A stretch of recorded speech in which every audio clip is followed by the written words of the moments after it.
Bu video sənin üçündür. Bir ilin daha sonuna gəldik. Ola bilər ki, hər şey planladığın kimi getmədi.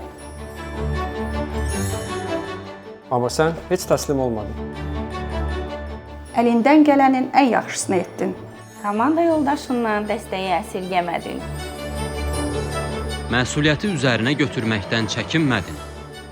Ən çətin məqamlarda ən düzgün qərarları verdin. Bu qərarların nəticəsində ilin federasiyası seçildi.